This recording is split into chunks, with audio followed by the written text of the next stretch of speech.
Hi అండి, నమస్తే. నేను మీ Devi. Welcome to my channel. ఈరోజు వీడియోలో మనం ఒకసారి చేసి పెట్టుకుంటే దాదాపు 20 డేస్ వరకు ఫ్రెష్గా ఉండేలాగా గోధుమ రవ్వతో ఒక స్నాక్ రెసిపీ అయితే చూద్దాం.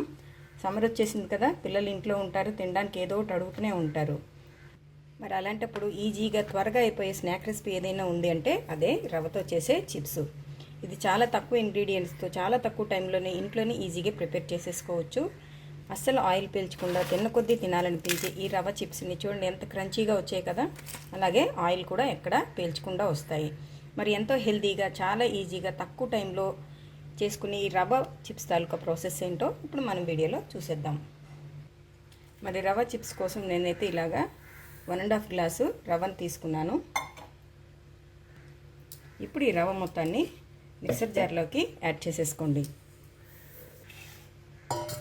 యాడ్ చేసుకున్న తర్వాత దీన్ని ఇప్పుడు పౌడర్ లాగా ప్రిపేర్ చేసుకోవాలి. ఇలా మనకి పౌడర్లా అయింది. ఇది మరి ఫైన్ పౌడర్లా ఏమీ అవ్వదు. ఇప్పుడు ఈ పౌడర్ మొత్తాన్ని తిరిగి బౌల్లోకి ట్రాన్స్ఫర్ చేసేసుకోండి. ఇప్పుడు ఈ రవ్వలోనే మీ టేస్ట్కి తగ్గట్టుగా సాల్టు, మీ పిల్లలు ఇష్టపడే కారాన్ని బట్టి కారం లేదా చిల్లీ ఫ్లేక్స్ అయినా వేసుకోవచ్చు. అలాగే ఒక స్పూన్ వరకు వామ్ని చేతిలో కొద్దిగా క్రష్ చేసి వేసుకోండి. ఫ్లేవర్ అనేది బాగా వస్తుంది.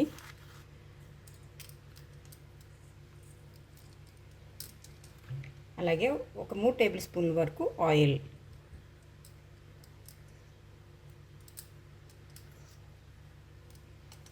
ఇప్పుడు మొత్తాన్ని బాగా మిక్స్ చేసేసుకోవాలి. ఇలా మొత్తం పట్టించేసిన తర్వాత ఒక్కసారి ఉప్పు కారం చెక్ చేసుకోండి. ఎందుకంటే మనం పిండి కలిపిన తర్వాత ఉప్పు కారం అడ్జస్ట్ చేయడం కుదరదు కాబట్టి అవన్నీ సరిపోయినట్టు అనిపిస్తే ఇప్పుడు ఇందులో ఫ్లేవర్ కోసం సన్నగా కట్ చేసుకున్న కరివేపాకు,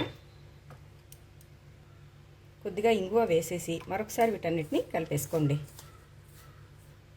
ఇవన్నీ ఇలా మిక్స్ చేసుకున్న తర్వాత కొద్దిగా వాటర్ని పోసుకుంటూ మనం పూరీ పిండికి ఎలా అయితే కలుపుకుంటామో అలాగే కలుపుకోవాలి. కొద్దిగా ఇలా దగ్గరగా పట్టిస్తూ కలుపుకోండి. ఎందుకంటే రవ్వ అనేది వాటర్ని పీల్చేస్తుంది కాబట్టి మనం పిండి కలుపుకునేటప్పుడే ఇలా పట్టిస్తూ వాటర్ అంతటిని కలిపేసుకోవాలి. ఒకవేళ మీకు పిండి పలచనైందనుకోండి, మనకి చిప్స్ అనేవి ఎక్కువ ఆయిల్ పీల్చేస్తాయి, అలాగే చల్లారిన తర్వాత మెత్తబడిపోతాయి. ఆ చిన్న విషయం మాత్రం గుర్తుపెట్టుకోవాలి. అందుకే కొద్దిగా ఇలా వాటర్ని వేసుకుంటూ పిండిని పూరీ పిండిలాగే కలుపుకోండి.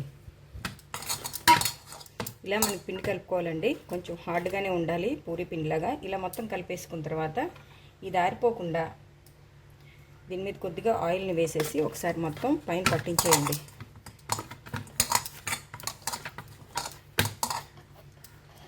ఇలా పట్టించేసిన తర్వాత దీని మీద ఒక మూతను పెట్టేసి ఒక 15 మినిట్స్ పాటు పక్కన పెట్టేసుకోండి. 15 మినిట్స్ అయింది కదా, ఇది చక్కగా మనకు నానిపోయింది. మరొకసారి దీని అంతటిని దగ్గరగా కలిపేసుకుందాం. ఇలా కలుపుకున్న తర్వాత దీన్ని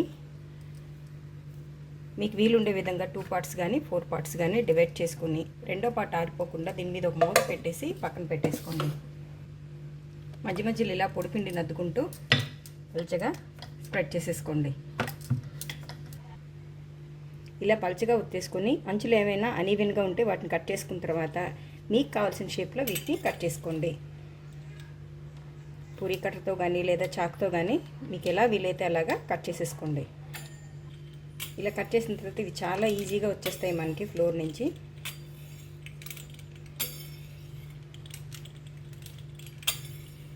చూడండి, ఇలాగా మనకి థిక్నెస్లో ఉంటే సరిపోతుంది. ఇప్పుడు వీటిని ప్లేట్లోకి తీసుకుందాం. ఇలా మొత్తం అన్నిటిని ఇలా చిప్స్ లాగా ఒత్తేసుకొని కట్ చేసేసుకోండి. ఇక్కడ మీకు ఇంకొక చిన్న టిప్ చెప్తాను. మనకి జనరల్గా బట్టలు కొనుక్కునేటప్పుడు, శారీస్ కొనుక్కునేటప్పుడు ఇలాంటి పేపర్ కవర్లు ఇస్తుంటారు కదా, వీటిని అయితే మాత్రం బయట పడేయకండి. ఎందుకంటే మనం ఏదైనా డీప్ ఫ్రై వంటలు చేసుకునేటప్పుడు కడాయిలోంచి తీసిన వెంటనే ఈ పేపర్ మీద కనుక వేసుకుంటే, అంటే వడలు కానీ పూరీలు కానీ ఇలా చిప్స్ కానీ చేసుకునేటప్పుడు వీటి మీద వేసుకుంటే మనకి టిష్యూ పేపర్ కంటే చాలా త్వరగా ఎక్కువగా ఇది ఆయిల్ని అబ్జర్వ్ చేసుకుంటుంది. ఆయిల్ మనకి బాగా హీట్ అయింది, ఒకసారి చెక్ చేసుకుందాం. చూడండి, ఇలా వచ్చేయాలి మనకి వెంటనే పైకి. ఇప్పుడు స్టవ్ని కొద్దిగా ఫ్లేమ్ని లోకి అడ్జస్ట్ చేసుకోవాలి. అంటే హై ఫ్లేమ్ మీద పెట్టకండి, కొద్దిగా మీడియం ఫ్లేమ్లోకి అడ్జస్ట్ చేసుకొని మనం రెడీ చేసి పెట్టుకున్న ఈ చిప్స్ని వేసేసుకుందాం.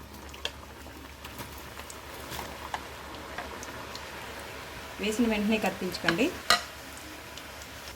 ఈ కొద్దిగా ఇలా పైకి వచ్చాయి కదా, ఇప్పుడు మనం అన్ని వైపులా తిప్పుకుంటూ మంచి బ్రౌన్ కలర్ వచ్చేంత వరకు ఫ్రై చేసేసుకోవాలి. ఇవి మనకు మంచి బ్రౌన్ కలర్తో వచ్చాయి. ఇప్పుడు వీటిని ఆయిల్లోంచి తీసేసుకుందాం.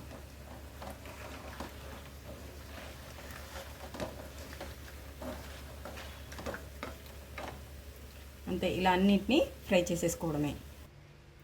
అంతేనండి, ఇలా అన్నిటినీ ఫ్రై చేసుకుంటే ఎంతో టేస్టీగా క్రంచీగా చూడండి ఎక్కడ ఆయిల్ లేకుండా మనకి రవ్వ చిప్స్ అనేవి రెడీ అయిపోయాయి. ఇది మనం ఒకసారి చేసుకుంటే మినిమం 20 డేస్ పాటు స్టోర్ చేసి పెట్టుకోవచ్చు. అంటే పిల్లలు అన్ని రోజులు ఉంచరు, కానీ ఒకవేళ మనం వర్కింగ్ డేస్లో చేసుకున్నా సరే మినిమం 20 డేస్ స్నాక్స్ బాక్స్లో పెట్టడానికి బాగుంటాయి. అలాగే సమ్మర్ కాబట్టి పిల్లలు ఇంట్లో ఏదో ఒకటి తినడానికి అడుగుతూనే ఉంటారు. చాలా త్వరగా తక్కువ టైంలో మనకి తక్కువ ఇంగ్రీడియంట్స్తో ఈ రవ్వ చిప్స్ అనేవి రెడీ అయిపోతాయి.